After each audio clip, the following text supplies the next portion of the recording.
June 14th, 1944, 8 days after D-Day, a Sherman tank commander named Lieutenant Robert Elliott is leading his platoon through the Norman countryside when he encounters something that will haunt him for the rest of his life. A wall of earth and vegetation 10 feet tall, roots so thick they had been growing since medieval times, blocking the road ahead. The hedgerows, his intelligence briefing mentioned them, sure, but nobody told him what they actually meant. Nobody told him they were death traps. He orders his driver forward. The Sherman's nose tilts up as it climbs the hedgerow. The tank's belly, where the armor is thinnest, exposed to the sky. And that is when the German gunner, waiting patiently in the next field with a perfect angle, fires. The 75mm round punches through the Sherman's underside like it is made of paper. Lieutenant Elliott's tank explodes. He is one of the lucky ones. He survives. But here is what terrified American commanders in those first weeks after D-Day. This was not a one-time tragedy. This was happening dozens of times every single day. American tank crews were being slaughtered in a type of terrain that nobody in the entire United States Army had properly understood. And the Germans, who had been preparing for this fight for years, had turned the hedgerows of Normandy into the most effective tank-killing grid in history. So how did America solve this? The answer involves a random sergeant, a scrap pile of Nazi anti-tank obstacles, and an idea so simple that when he proposed it, officers literally laughed at him. But that idea, that crazy, improvised, typically American idea, created a weapon that changed the entire Normandy campaign. Let me show you how the Rhino was born. Here is what you need to understand about the hedgerows. These were not decorative garden borders. These were ancient agricultural boundaries, some of them dating back 1,000 years. Norman farmers had built them by piling dirt and stone into massive berms, then planting them with thick, thorny vegetation. Over centuries, the roots had intertwined into networks as strong as concrete. The result was a landscape divided into thousands of tiny fields, each one surrounded by these natural fortifications, each field roughly the size of a baseball diamond. From the air, Normandy looked like a patchwork quilt. Beautiful, picturesque. From the ground, from the perspective of a tank crew, it was a nightmare maze of blind corners and kill zones. And here is the tactical problem that was destroying American armor. A Sherman tank weighing 30 tons, trying to climb over a hedgerow, had to tilt its nose upward at a 45-degree angle. That exposed the belly armor, which was only 1 inch thick. German anti-tank teams, armed with Panzerfaust rockets or hidden 75mm guns, would wait in the next field with perfect firing angles. They did not have to hunt American tanks. The terrain delivered the tanks to them, perfectly positioned, undefended, like shooting fish climbing out of a barrel. In the first 2 weeks after D-Day, American armored divisions were losing tanks at rates that made their commanders' blood run cold. Not to German panzers. To the land itself, weaponized by an enemy who understood it perfectly. Let me paint you a picture of what tank commanders were facing. You are a 23-year-old lieutenant from Iowa. You have trained for 2 years in the wide-open deserts of California and the rolling hills of England, and every tactical manual you have studied assumes you will be fighting in open terrain where American mobility and firepower dominate. Then you arrive in Normandy and discover that visibility extends about 50 yards in any direction. You cannot see the next field. You cannot see the enemy. You cannot maneuver. The only way forward is to climb these massive earthen walls, one after another, exposing your tank's weakest point every single time. Your crew is terrified. They have seen what happens. They have heard the stories spreading through the division. Tanks burning up, crews burning alive, 5 times a day, 10 times a day. And there is nothing you can do about it because this is the only way to advance. The entire Allied strategy depends on breaking out of the Normandy beachhead. But the beachhead is surrounded by these hedgerows, thousands of them, stretching for miles in every direction. You either climb them and risk death, or you sit still and let the Germans contain you forever. So you climb, and you pray. Now here is what the German defenders understood that Allied intelligence had completely missed. The hedgerows were not just obstacles. They were a defensive system. cultivated by nature and perfected by German ingenuity. Every field was a potential ambush site. German infantry could move through the roots and vegetation almost invisibly, setting up firing positions, retreating and setting up again. Anti-tank guns could be positioned to cover 3 or 4 hedgerow crossings simultaneously. And the Germans had pre-sighted every possible approach, marked the ranges and zeroed their weapons. They were not reacting to American attacks. They were waiting for American tanks to present themselves at predetermined kill zones. One German anti-tank crew, interrogated after capture, described their Normandy experience like this: "We did not hunt the Shermans. We just sat in our position and waited. Every 20 minutes, another one would come climbing over the hedgerow, and we would destroy it. It was like shooting at a training range, except the targets kept coming." This was not combative. This was industrial-scale slaughter. And American commanders, brilliant men who had planned the largest amphibious invasion in history, were watching their offensive grind to a halt because nobody, absolutely nobody, had understood what these ancient French farm boundaries would mean for modern armored warfare. But here is where the story pivots. Because while generals and colonels were holding urgent meetings about the hedgerow problem, trying to develop official solutions through proper channels, something typically American was already happening at the ground level. Soldiers were improvising. Tankers were experimenting. And on a field somewhere in Normandy in late June 1944, a sergeant named Curtis G. Cullen Jr. was staring at a pile of German anti-tank obstacles and having an idea. Let me tell you about Cullen. He was a cab driver from New York before the war. Not an engineer, not a West Point graduate, just a regular guy who ended up as a tank sergeant in the 2nd Armored Division. And Cullen was looking at these massive steel beams the Germans had planted on the beaches to stop landing craft, the obstacles that American engineers had cut away and left in scrap piles. And he thought, what if we welded these to the front of a Sherman tank? What if we created steel teeth that could bite into a hedgerow and tear through it instead of climbing over it? What if instead of exposing our belly, we just punched straight through? His fellow tankers thought it was worth a shot. His immediate officers thought it sounded crazy but harmless. So Cullen and his crew got to work.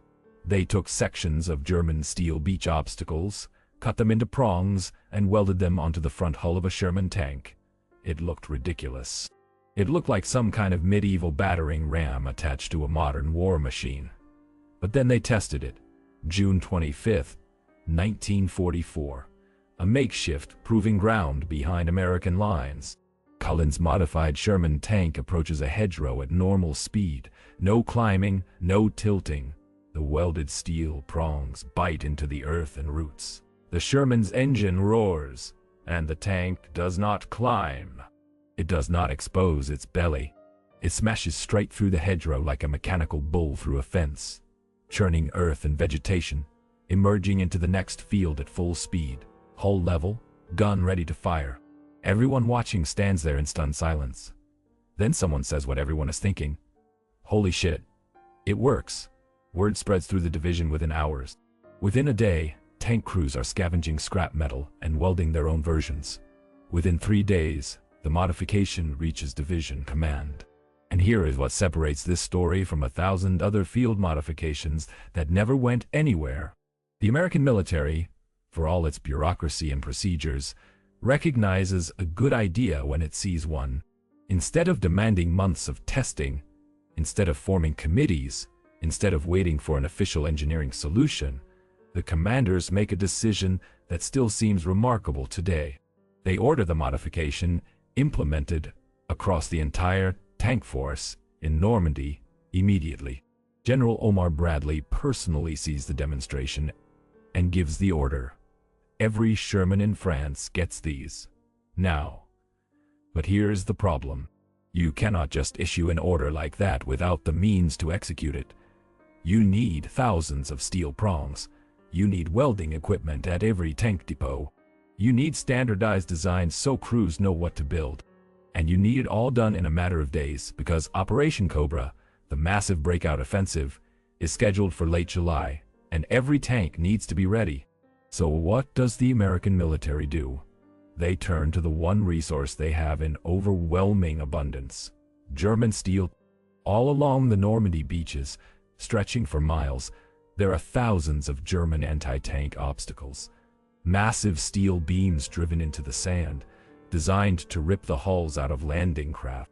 The invasion does not need them anymore. The beaches are secured, but the steel is just sitting there, high-quality German steel, already cut to convenient lengths. So American engineers descend on the beaches with cutting torches and trucks. They harvest the German obstacles like crops, cut them into standardized prong shapes, and distribute them to tank depots across the beachhead. Within a week, there is enough German steel to modify every Sherman in Normandy. The irony is almost poetic. The Germans had planted those obstacles to stop the invasion. Now the Americans are using that same steel to break through German defenses. The weapon designed to protect Fortress Europe is being turned into the weapon that will tear it apart. Let me show you what this looked like in practice. By early July 1944, modified Shermans are rolling off the improvised production lines at a rate of dozens per day. The design has been standardized. 4 steel prongs welded to the front hull, angled slightly downward, space to bite into earth and root systems. The modification adds about 600 pounds to the tank's weight, barely noticeable. It does not interfere with the gun's traverse or the driver's visibility. It is simple, brutal, and effective. And the soldiers, because soldiers always name their weapons, start calling these modified tanks Rhinos. Because they charge through obstacles like rhinoceroses, the name sticks there. Official reports start using it. By the time Operation Cobra launches, the United States Army has created an entirely new class of vehicle in less than a month. Not through official research and development programs or Pentagon contracts, but through field improvisation, scavenged materials, and a sergeant's good idea. But here is what matters. Does it work in actual combat? July 25, 1944. Operation Cobra begins. The largest American offensive since D-Day. 3 infantry divisions and 2 armored divisions are tasked with smashing through German lines south of Saint-Lô and breaking into open country. The entire plan depends on American armor being able to move through hedgerow country at speed. If the Rhinos fail, the offensive stalls. If they work, the breakout succeeds and the war in France enters its final phase. Let me show you what happened. The first Rhino tanks hit the hedgerows at 11 o'clock a.m. on July 25th. German defenders, positioned in their usual ambush sites, wait for the familiar sight of Sherman noses tilting upward, exposing belly armor. But that is not what happened. The Shermans accelerate toward the hedgerows and punch straight through. The Germans fire, but now they are shooting at frontal armor, 3 inches of sloped steel that their standard anti-tank weapons struggle to penetrate.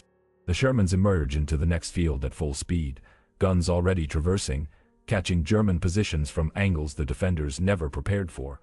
The entire tactical dynamic has reversed. The hunters have become the hunted. And here is what American after-action reports document. In the first 6 hours of Operation Cobra, Rhino-equipped tank battalions advance at 3 times the rate of standard Shermans. Tank losses dropped by 60% compared to the pre-Rhino battles in June. German defensive positions that would have taken hours to reduce are overrun in minutes. The breakthrough that Allied planners thought might take 1 week happens in 3 days.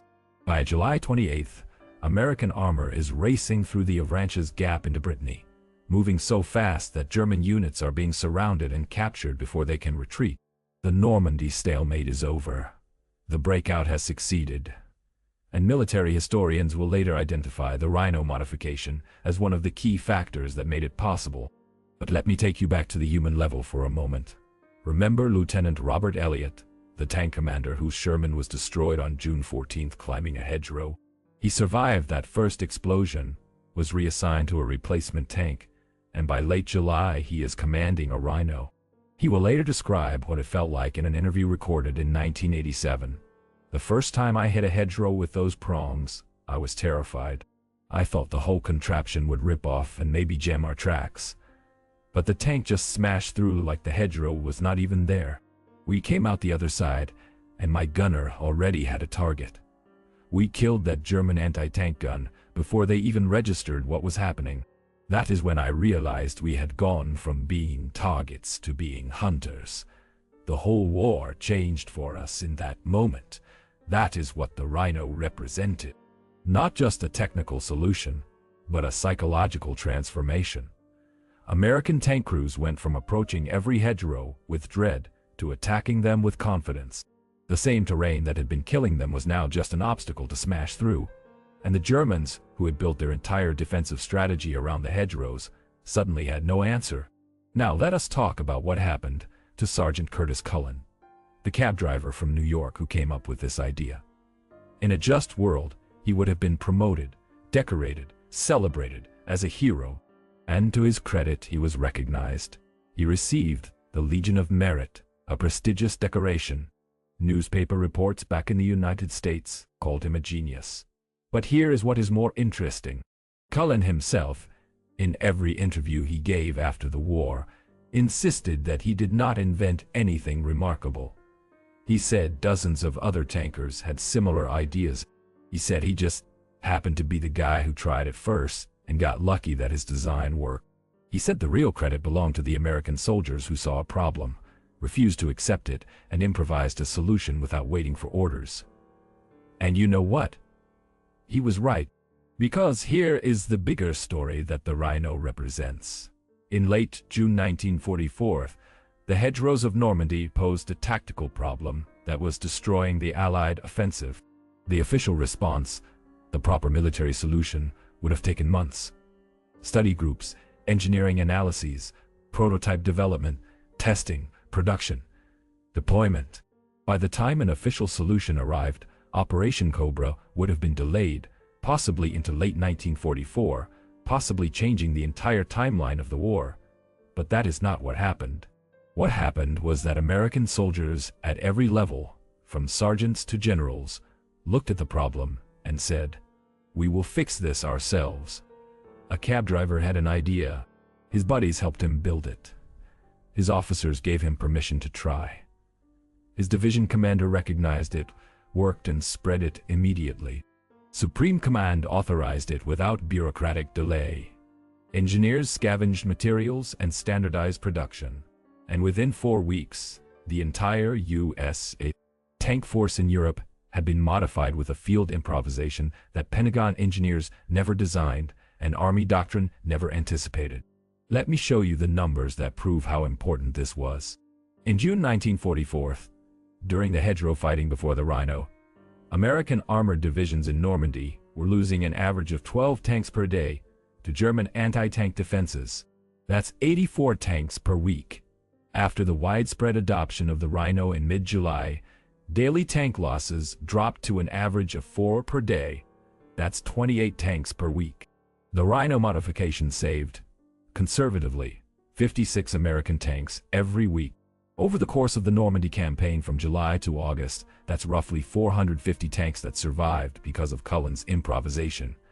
Now let's talk about what those numbers mean in human terms. Each Sherman had a crew of 5 men. If the Rhino saved 450 tanks from being destroyed, that means it potentially saved the lives of 2,250 American tankers. Obviously, not every tank loss resulted in crew deaths, and not every saved tank meant every crew member survived, but the correlation is undeniable. Cullen's idea, welding scrap steel to tank hulls, saved thousands of American lives. And here is the part that still gives me chills. Cullen did not know that would happen when he proposed the modification. He was just trying to solve an immediate tactical problem for his own crew. He wanted to survive the next hedgerow. He wanted his buddies to survive.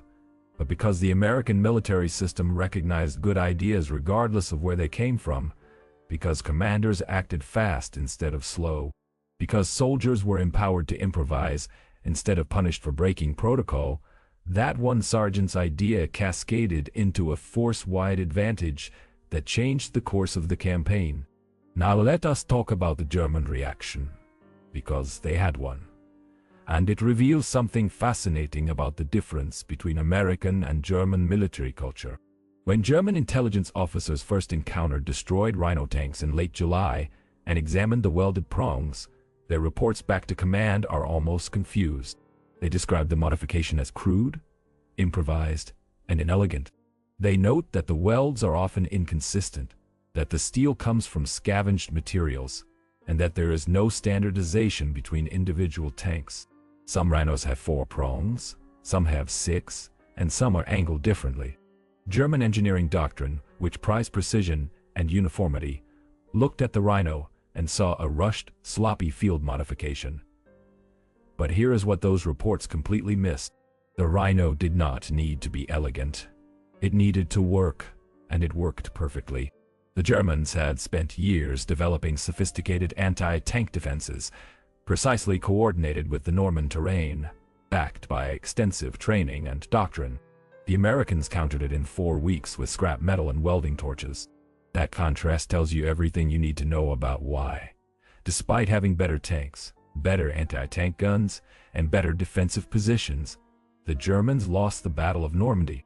They were fighting a war of precision engineering and careful planning. The Americans were fighting a war of speed, adaptability, and overwhelming pragmatism. When the Americans encountered a problem, they fixed it immediately with whatever materials were available.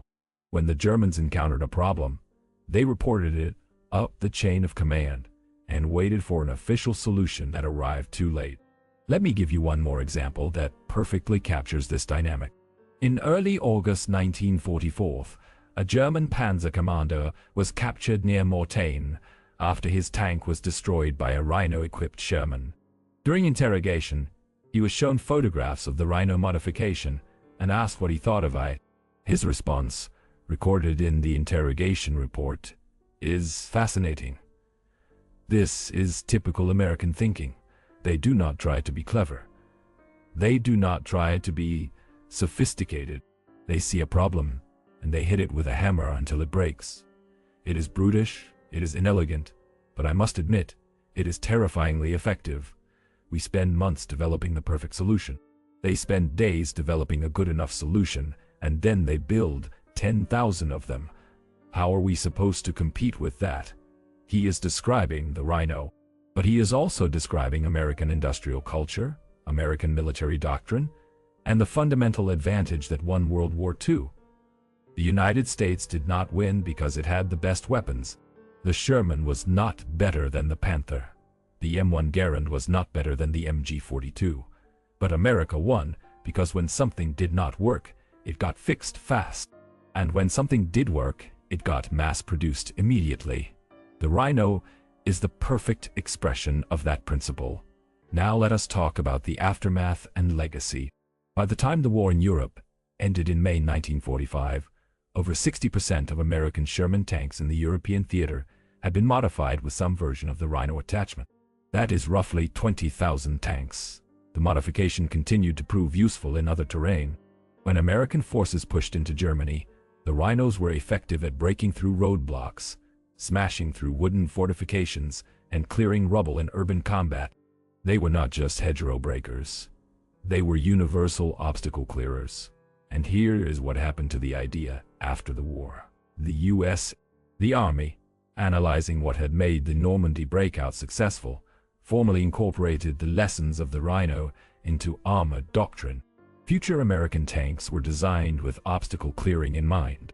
The M26 Pershing, the M46 Patton, the M48, the M60, and eventually the M1 Abrams, all included design features that allowed for rapid field modifications. The military institutionalized the principle that tankers should be empowered to adapt their vehicles to unexpected challenges. The Rhino became part of American military DNA. But more than that, the story of the Rhino became a teaching example at West Point, at the Armor School, at Fort Knox, and in military leadership courses across the United States Armed Forces. It is used to illustrate the importance of bottom-up innovation, rapid decision-making, and empowering soldiers at every level to solve problems. The lesson is not that welding steel to tanks is good. The lesson is listen to your sergeants, test their ideas quickly, and scale what works immediately. Let me bring this full circle. In June 1944, The hedgerows of Normandy were killing American tankers at rates that threatened the entire invasion. The terrain seemed unconquerable. The German defenses seemed unbreakable. And then, a sergeant from New York looked at a pile of scrap steel and had an idea. Within 4 weeks, that idea had been tested, adopted, mass-produced, and deployed across the entire United States tank force in France. Within 6 weeks, it had helped enable the largest Allied offensive of the war. Within 8 weeks, the Normandy breakout was complete and German forces in France were collapsing. One idea, one sergeant, 4 weeks. The Rhino did not win World War II by itself, but it won the Battle of Normandy. And it did so by embodying something fundamentally American, the belief that the best solutions come from the people closest to the problem, that speed matters more than perfection, and that when something works, you do not wait for permission to use it. You build it, you test it, you deploy it, and you win. Here is my question for you. Knowing that a cab driver's improvisation changed the course of the Normandy campaign, do you think modern militaries still have that kind of bottom-up innovation? Or have we become too bureaucratic, too slow, too dependent on official solutions? Can you imagine a scenario today where a sergeant's idea gets implemented across the entire army in 4 weeks? Drop your thoughts in the comments. I want to see this debate.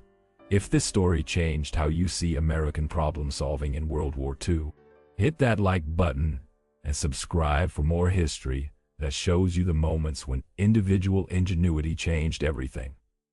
Thanks for watching.